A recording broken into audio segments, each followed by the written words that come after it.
This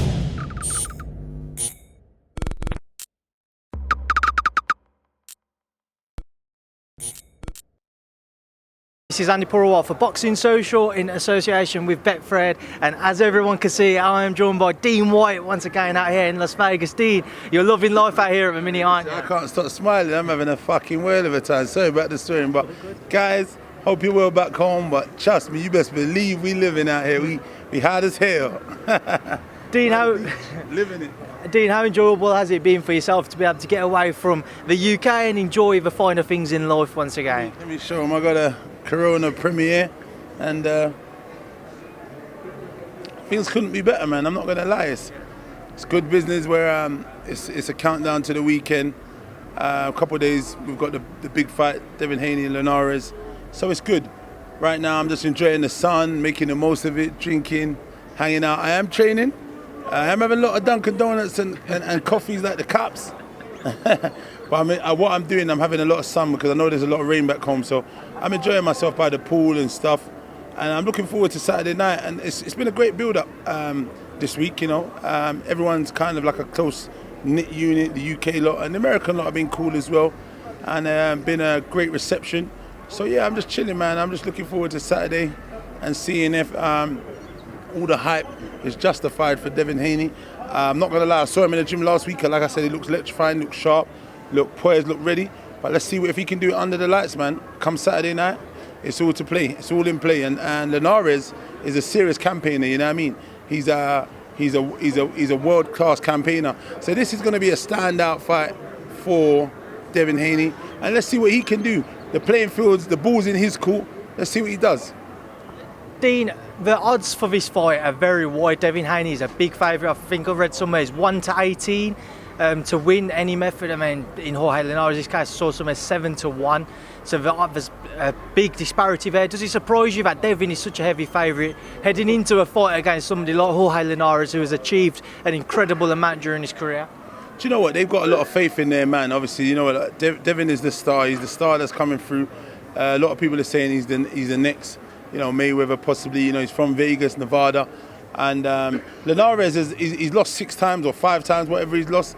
So, you know, like, obviously he's on the way out. So people are counting him out. They shouldn't count him out because sometimes, you know, when you count an old dog out, they come up with new tricks and they come up with the biggest surprise of them all, the greatest upset. But seeing what I saw from Devin, I think, you know, he's got the beating of Linares, but at the same time, he's got to make sure he goes out there. He's got great poise, he's got great patience, because, you know, the last thing to leave a fighter is power, and Linares has got power. And you know, on the night we're going to see how good Devin Haney's chin is, because I'm sure it's going to be tested. You know, any true champion, any true warrior is going to be tested in the ring. And Saturday night, I'm sure he'll be tested. And, you know, he should come through this with flying colours. But he's got to be smart. He's got to have patience. He's not just got to sit in the pocket and want to trade, because that's the game that Linares wants to play. But what I saw of him, he jabs to the body well, nice. That same Mayweather jab, he stabs to the head well. And he does the uppercut well. He does a lot of nice things. So let's see if it all comes together and it gels well on Saturday night. Dean, Devin Haney holds the normal WBC world title. Teofimo Lopez holds the franchise title. Your brother he waited when he was in a mandatory position for a long time to get his crack at the title up at heavyweight. What are your thoughts on the current situation with regards to titles in boxing, in particular the WBC in this case? The WBC, look, the only problem was originally before the upset with Povetkin, you know, Dillian was mandatory. Then obviously he's come back, he's managed to get his amazing win and get redemption. So now the position is not very, very clear. But what is clear, he is WBC interim world champion. So he's right at the top now. So I think him and his team are probably negotiating where he is and if he is a mandatory again. He's number one, but does he become mandatory after Deontay Wilder and Fury trilogy? Who knows? We're going to find out shortly. But, you know, Dillian's waiting in the wings. Look, we were talking about it off camera that, you know, the possibility of fighting AJ's there. He'll jump at the opportunity. He'll jump at the bits. But what we've got to remember is Dillian is a pay-per-view fighter. There is numbers to be had in here. People got to understand is there is a business behind boxing. It's not just, oh, you fight you and you fight. We've seen over time and in history, certain fights don't get made because of finances. If the money isn't right, then the fights don't get made. Right now, Dillian will jump at the opportunity, but he is a pay-per-view star, just like Joshua. There's only a few of them. Chisora is a pay-per-view star. There's only like 3, 4 in the whole country, probably. So with that being said, the money needs to be right for him to take these opportunities. Do you know what I mean? Then if he offers him, if the money isn't correct, he's probably going to say like, guys, come on, man, look at my numbers. You know, Mayweather always talks about numbers. My numbers talk for itself. So if the numbers talk for itself, the money needs to equally talk. When you do the maths, you weigh it up and then you say, okay, let me give you a little on top and we get this party on the road. So look, he's definitely up for it. Look, he's come from a good win. He's got a good team. He's got Xavier Miller. He's got the shadow. He's feeling confident. He's training. He got a great win the other day in March. And it's all to play for, man. Dean, what is Dillian's current thoughts on the situation with regards to Anthony Joshua? We know AJ is most likely to defend his title against his mandatory Alexander Usyk, but Eddie has said openly that that's not kind of set in stone. There's still the opportunity that he could face Dillian in England, or AJ could travel out here to face an Andy Ruiz, Luis Ortiz, amongst others. But Dillian's name in the UK. What's Dillian's first thoughts with regards to a potential rematch with Anthony Joshua for the unified heavyweight titles? He put his name in the hat anyway. You saw what he said. Was it on Twitter? He made a little announcement that, listen, I'm ready to go. The next fight I want is Anthony Joshua, if that's possible, if it's doable, if I can get it done. That's the fight I'd like to do. The UK fans have voted. I saw them on Uncle T TV. They voted that unanimously that they'd prefer to see Dillian Whyte than Usyk fight Joshua. But like you said, he's got a mandatory. We've got to see what happens.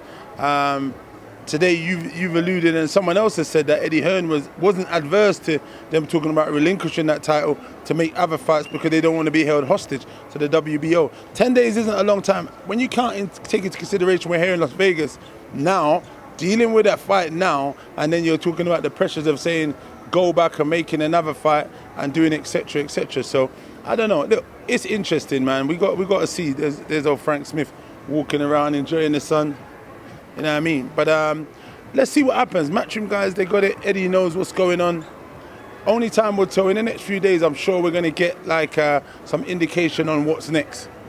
Dean, if Dillian did fight AJ next, what would be different from their first bout as professionals? Dillian is probably one of the most improved heavyweights today. I think experience was lacking. He had an injury at that time. His fitness was lacking. There was many things lacking. But I can say that about Joshua. Maybe he didn't have the experience, but he did have a lot more experience on fighting on the bigger stages than Dillian, because he'd fought on many, many occasions on Matchroom on the big shows. And I think Dillian was coming off of a broken hand, if I'm not mistaken, in early, but he was coming off a broken hand in August of that year. And then he fought in Hull in August. And then he came and fought in, did he fight? I'm not sure if he fought in September again. No, so he fought in August and then he fought in December against Joshua. I think that fight was a little bit too soon in terms of preparation, timing, and not inactivity. There was many things that was against the run of play. Dillian's now managed to fight under those lights many, many times. He's gained invaluable experience. And I think, the hunger and desire, the purpose is always there, but the hunger and desire is a burning flame that he seeks redemption.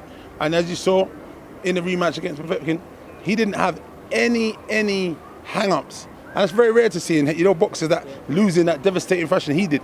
He didn't have any hang-ups. He went out there, executed his game plan. He said, listen, I'm going to beat the brakes off that boy. And he did. So said, done, so did.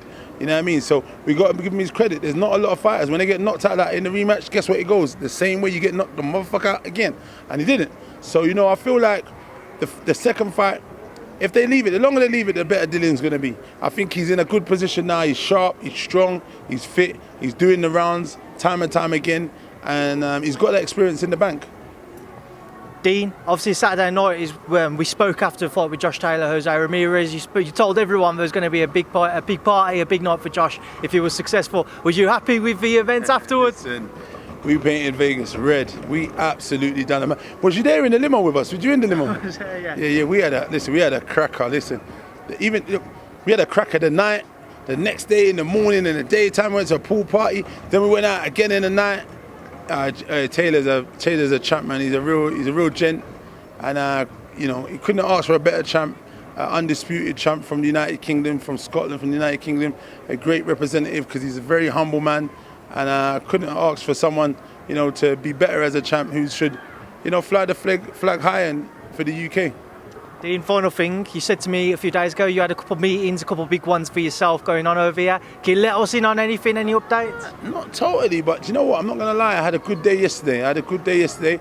There were some interesting conversations, and they was different to actually what I actually come to talk about. So, and that, let me see how the next couple of days go. I'm hoping they're going to be promising. I'll keep my fingers crossed. And you know, if they're pulled off, I'm going to be. You'll see me drinking a lot more drinks. You know what I mean? Yo, Corona. You get me, my man from Counterpunch Boxing, Kirk Dirt Irk. Yeah, goddamn. All right, Dean, we're going to leave you now to enjoy the rest of that Corona. I appreciate your time today. Thank you for speaking to Boxing Social. Thank you as always, man, for the platform.